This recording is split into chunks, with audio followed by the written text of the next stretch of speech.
전남 나주 금성산에 이르니 폭우가 쏟아진다. 우화 도인이 환영하는 것인가. 우화가 좋아했다는 수박을 들고 경내로 들어서니 일륜 스님이 맞이한다. 우화 도인을 평생 시봉했고 스승의 열반 뒤 전국의 선방을 다니며 수행하다가 다시 스승을 쫓아 돌아온 그다.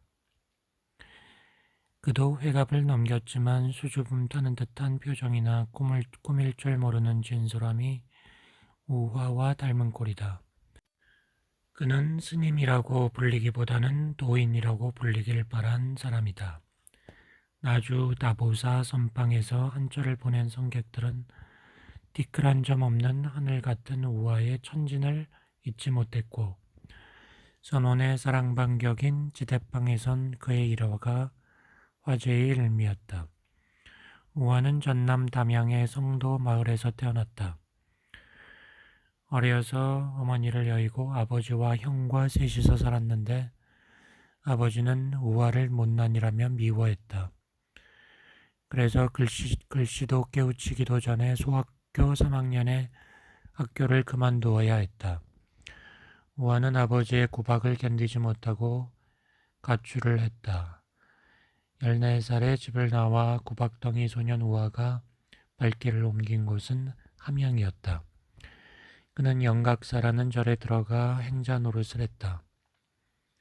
일자무직인 뒷방 노스님을 은사로 섬겼다. 그리고 출가했다. 오해는 고달픈 행자 생활 중에도 틈만 나면 법당에 들어가 부처님께 빌고 빌었다. 못나고 부모 복도 없고 배운 것도 없으니 공부하는 방법을 알려주십시오. 오하는 법당에서 눈물을 흘리며 절을 올리다 자기도 모르게 잠이 들었다. 꿈에 누더기 입은 노승이 나타나 기도하고 염불하고 절 짓는 것은 쓸데없으니 참선하라 고 말했다. 오하는 참선을 위해 길을 나서기로 하고 스승에게 작별을 구했다. 하지만 배운 것 없고 가진 것 없고 우리 은사 스님이 누구다라고 함자를 대면 알만한 은사를 가진 것도 아니어서 환대를 받지 못했다. 어떤 수행처에서도 그를 받아주지 않았다. 큰 절에 들어가지도 못한 채 토굴에서 수행하다 몸마저 상했다. 병든 몸으로 누더기를 입은 우화는 동도사를 찾아가 약값을 얻으려 했지만 대절의 인심과 자비심은 미치지 못했다. 거린 취급을 받고 쫓겨났다. 그렇지만 어떻게 해서든 참선을 해서 못난 운명을 뛰어넘으려는 우화의 의지는 누구도 꺾을 수 없었다. 수행에 대한 결의는 더욱 굳어져 갔다. 우화는 당대 최고 선지식인 망공선사를 찾아 충남 예산 덕성산 정해사로 향했다. 먹을 것이 없어 자기 먹을 것은 자기가 가지고 들어가거나 탁발을 해야 선방에서 안거를 날 수 있던 때였다. 누더기를 입고 찾아든 우화는 운전박대를 당했다. 우화는 몇 달을 기다렸다가 다음 안거 때 다시 찾아갔지만 정해사 선방에서는 받아주지 않았다. 그렇게 방부를 3번이나 신청했지만 허락되지 않았다.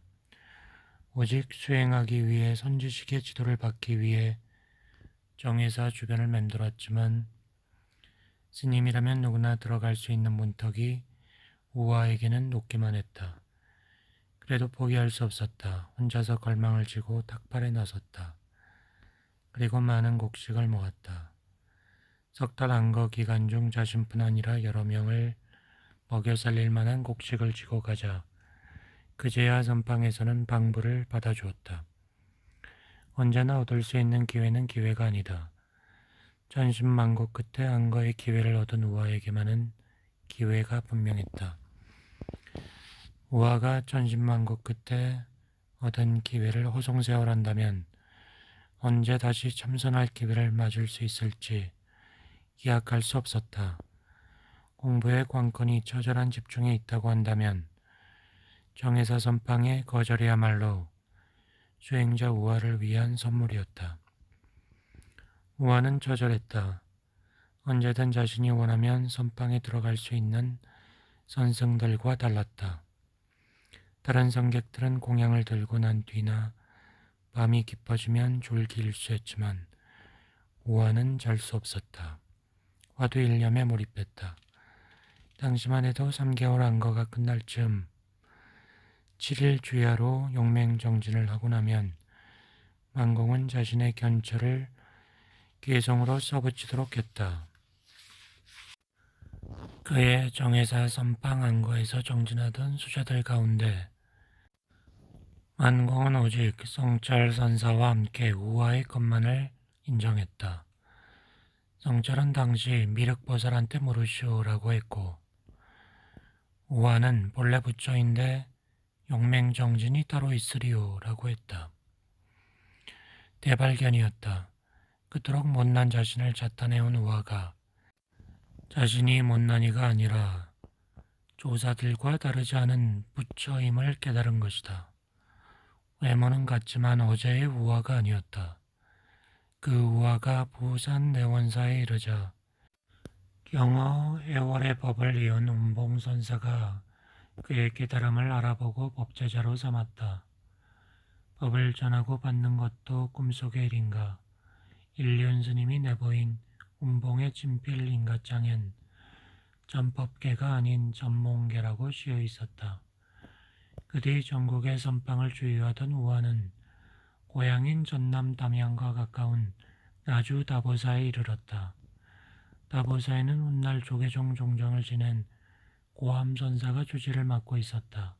그러나 상간이 많은 경상도는 불교세가 강한 반면 병야가 많은 전라도는 기독교세가 강했고 불자들은 거의 없거나 있어도 스님들에게 절을 하기는커녕 스님들이 신자들에게 절을 해야 할 만큼 스님의 권위가 없었다. 나주는 전라도에서도 불교세가 미약해 스님들이 굶어 죽기 십상이었다. 고함은 천진한 우화가 오자 다른 선방에서 안거를 나고 올 테니 한철만 절을 지켜달라고 절을 맡기고 떠났다. 그렇게 다보사를 떠하는 우화는 그 뒤로 꼬박 30년 동안 절을 지키다가 이곳에서 열반에 들었다. 몇십 년이 지난 뒤에도 고함의 제자나 도반들이 오면 스님이 금방 오신다고 했는데 왜 여태 안 오실까라며 절을 잘 지키고 있으니 어서 오시라고 전해라 하고 당부하곤 했다. 어느 스님도 도저히 절 살림을 지탱할 수입이 없는 다보사였지만 우화는 자린고비의 삶으로 이끌었다. 손수 빨래를 하면서 비누 거품이 수채구멍에 빠져나가지 못하도록 모아두었다가 그 거품으로 다른 빨래를 할 정도였다. 우화는 다보사를 찾은 스님들이 여비 좀 달라고 사정해도 여비를 주지 않았다. 그런데 우화의 주머니에서 돈을 꺼내는 간단한 방법이 있었다. 구워달라고 하면 주었다. 돈을 구워준 뒤엔 돈을 갚으라는 말을 하는 법이 없었다. 돈을 구워준 사실을 잊어버린 듯했다. 빌려간 것은 후생에서라도 부처님과 대중에게 돌려주지 않으면 안 될 것이란 믿음이 있었던 것일까. 그토록 자린고비 우화가 아무 생각 없이 돈을 쓴 때도 있었다. 1년 중 다보사에서도 시주금이 어느 정도 들어오는 4월 초파일 뒤에는 어김없이 나병 환자들이 때로 몰려와 구걸을 했는데 이들이 일주문 밖에서 품바 타령을 하면 이들과 어울려 춤까지 추며 있는 돈을 아낌없이 쥐어주었다. 우화가 돈을 쓰는 방식은 세속인들과 달랐다.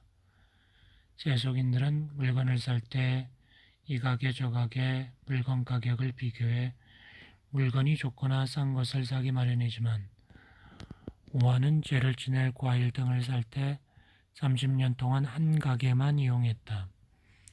언제나 우화 혼자 가서 장을 보았기에 인류는 자린고비 스승이 어련히 물건을 잘 사겠지라고 생각했다.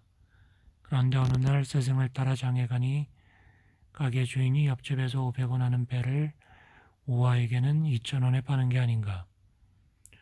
인류는 어떻게 어린아이 같은 천진도인을 속일 수 있느냐며 분개했다. 그러자 우아는 오히려 인륜을 쥐어박으며 가게 주인에게 사과했다. 인류는 기가 막혔지만 어찌해볼 도리가 없었다. 가격을 비교하거나 남의 눈치를 살피지 않는 그만의 태도는 수행에서도 마찬가지였다. 우아는 절에 사람이 있거나 없거나 상관없이 혼자 죽비를 치고 참선을 시작했고 공양 시간이 되면 바루를 폈다. 우아는 잘 때도 부처님이 그랬던 것처럼 오른쪽으로 누웠고 요를 4분의 1로 개어 방석 크기로 만든 뒤 몸 위쪽만 덮었다. 그렇게 덮으면 요가 바닥에 닿지 않아 밑에서 황소바람이 몸으로 파고들게 마련이었다. 제자 인류는 바람이 스승의 몸에 몰아치는 것이 안타까워서 방에 들어가 요를 펴서 온몸을 덮어드리곤 했다. 그런 뒤 방을 나와 다시 들여다보면 스승은 요를 다시 4분의 1로 접어 덮었다. 안락함을 멀리함으로써 경책을 삼은 그의 자세는 남들이 보지 않을 때일수록 더욱 엄정했다. 그는 새벽 2시에 일어나면 온종일 다시 눕는 일이 없었다. 또 평생 천방석을 두고도 집방석을 깔고 좌선하고 집신만 신었다. 여름이면 모기약을 뿌리지도 모기를 잡지도 않았다. 그래서 여름철 우아의 모시옷은 그의 피를 보시게 배가 터져 죽은 모기들의 피로 시뻘겠다. 이처럼 미물에게도 그의 마음은 평등했다. 이곳에서 키우던 고양이에게도 늘 화두를 잘 챙기라 했는데 고양이는 이를 알아듣는 듯 좌선 중인 우아의 무릎에 가만히 앉아있곤 했다. 그러나 이 고양이도 발정기가 되면 도로함이 따블이었다. 한 번은 비구니 스님이 절에 오자 그에게 고양이를 붙잡고 있으라 한 뒤 초를 아기 고추처럼 만들어 고양이의 그것에 넣어 문질렀다. 비구니 스님은 기겁하고 도망쳤지만 우아는 오히려 왜 그렇게 놀란다요 하고 의아해했다. 발정이나 발광하기 직전인 고양이에겐 그런 자비를 베풀면서도 정작 우아는 여성을 몰랐다. 도반들이 정말 여자 맛을 못 봤소 하면 여자를 어떻게 맛본다요 하고 물었다. 직구준 비구니 스님들이 거북등처럼 갈라진 그의 손을 잡으면 어찌 비구니가 비구의 몸에 손을 댔느냐고 놀라며 고함을 쳤다. 때는 한참 넘었는데 공양도 대접도 못 받고 어쩔 거나. 공양주 보살 한 명 없이 손쉽게 일을 해결하는 안빈한 수행자 인륜의 안타까움을 뒤로 하고 쏟아진 비로 질퍽해진 마당에 내려서니 우아의 천진한 모습이 선명히 그려져 절로 웃음이 나온다. 부지런하기 그지없던 우아는 절 경내를 안방처럼 깔끔하게 다듬고 가꾸었다. 그의 정성으로 마당은 방바닥이나 다름없이 고르고 빤빤했다. 그런데 이렇게 비가 온 날 뾰족 구두를 신은 여성이 절마당에 들어서면 걸을 때마다 구두 자국이 선명히 났다. 그러면 우아는 그 여성의 뒤를 따라다니면서 뾰족 구두 자국을 메우고 다녔다. 발 뒤축을 따르는 노승과 이에 놀라 내달리는 처녀의 모습이 그려지지 않는가. 일주문 밖을 나서려니 외출했다 돌아오는 우아가 다시 들어서는 것만 같다. 죄를 올리는데도 정성이 지극했던 우아는 좋은 향 한 갑을 사기 위해 부산까지 다녀오곤 했다.